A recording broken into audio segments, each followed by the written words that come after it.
Je me rappelle d'ailleurs d'un ami suisse qui me demandait un peu mais ça marche comment le système français? Je lui parlais des municipales et je lui dis bah voilà, on élit un conseil municipal qui élit un maire pour 6 ans. Et lui me dit et si ça se passe mal, vous faites quoi?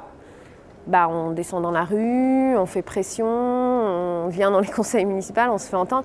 Mais vous n'avez pas le RIC, quoi. Vous n'avez pas les moyens directement de proposer un changement. Et quand je lui ai dit non, il était vraiment complètement outré. Pour lui, c'était impensable de ne pas avoir ce droit-là dans une démocratie qui fonctionne. Et ce qu'on veut vraiment faire avec l'Espoir X, c'est montrer que ce qu'on vit aujourd'hui, c'est impensable. Pour mettre fin à cette impuissance-là, en fait, il y a un outil très simple qui existe et qui change tout dans la vie politique, c'est ce qu'on appelle le référendum d'initiative citoyenne. La philosophie, elle est très facile à comprendre, c'est l'idée qu'on permette à chaque citoyen d'avoir un nouveau droit politique, c'est celui d'écrire la loi.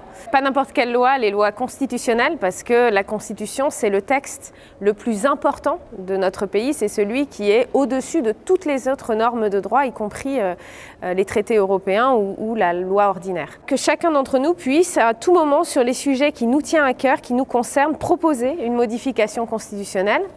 Et dans le même temps qu'on ne puisse plus maintenant changer la Constitution sans que les citoyens ne votent. Donc on cesse de subir un peu à 2 niveaux, on peut écrire des lois constitutionnelles et on vote à chaque fois qu'on fait des changements importants. C'est un outil qui se pratique dans beaucoup d'autres pays, notamment chez certains de nos voisins, dont la Suisse, peut-être l'exemple le plus typique c'est la Suisse, mais aussi l'Uruguay, plusieurs îles dans le Pacifique. Et c'est un outil qui change complètement la vie puisqu'il place les citoyens au-dessus des élus, comme les patrons vraiment des élus et comme les donneurs d'ordre de leur système politique. Moi, j'ai mon premier contact, on va dire, direct avec la démocratie directe, c'est le cas de le dire, ça a été une expérience, quoi, du vécu. Moi, j'ai vécu 2 ans en Suisse, en ville de Genève, où je travaillais. Donc je me rappelle, à l'époque, il y avait une votation sur la légalisation du cannabis médicinal.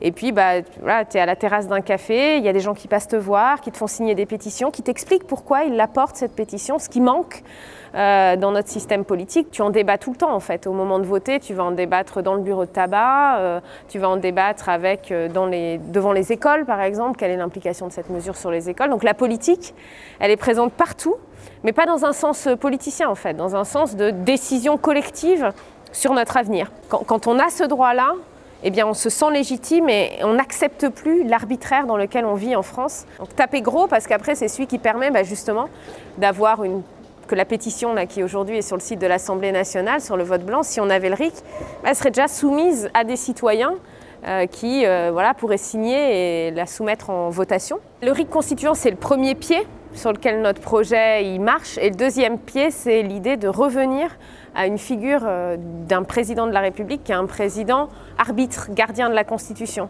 Ce serait inimaginable aujourd'hui de jouer un match de foot sans arbitre. On sait déjà ce qui va se passer en fait. L'équipe qui est la plus forte, l'équipe qui peut taper sur l'autre va gagner. Et c'est ce qu'on vit aujourd'hui quotidiennement en France, puisque comme on n'a plus ce président arbitre, on a un président qui est aussi le chef de gouvernement et qui tape sur toute l'opposition politique et qui met en place son projet politique de sa majorité, du parti qu'il représente, mais pas un projet politique qui est celui qui rassemble et qui inclut tous les Français. Donc on veut vraiment revenir à ça et avoir un président qui est un peu un lanceur d'alerte, celui qui s'assure que le gouvernement n'empiète pas sur le Parlement, que le pouvoir central n'empiète pas sur le pouvoir local. Et ça, c'est très très important d'avoir cette figure-là, parce que surtout quand il est sous le contrôle des citoyens avec le RIC constituant, parce que c'est ce qui évite les abus de pouvoir qu'on vit quotidiennement dans notre pays. Le mouvement des Gilets jaunes, il a été assez catalyseur, on va dire, de mon engagement politique. J'ai vécu ça comme un petit miracle, en fait, qu'un mouvement social de cette ampleur se focalise très vite sur ce qui est le plus important, en fait, changer nos institutions pour qu'on ne subisse plus et qu'on ait des nouveaux droits. Et ce qui m'a frappé, c'est que les médias, tout de suite, ont fait une couverture du RIC qui était mensongère, qui était fausse et qui ne reposait pas du tout sur ce qu'on sait. C'est là où j'ai pris un peu ma casquette de chercheuse. Et j'ai travaillé avec Raoul Maniberton, qui est lui un spécialiste de l'outil de RIC et qui l'a étudié dans plusieurs pays du monde. Et on s'est mis à écrire un livre. Et c'est ce livre en fait qui a rendu notre engagement visible, à la fois auprès de groupes Gilets jaunes qui nous ont invités pour en parler, et puis aussi de plein de collectifs militants qui voulaient aussi mieux connaître l'outil. Donc j'ai d'abord été sur une liste tirée au sort aux européennes qui s'appelait le Mouvement d'initiative citoyenne.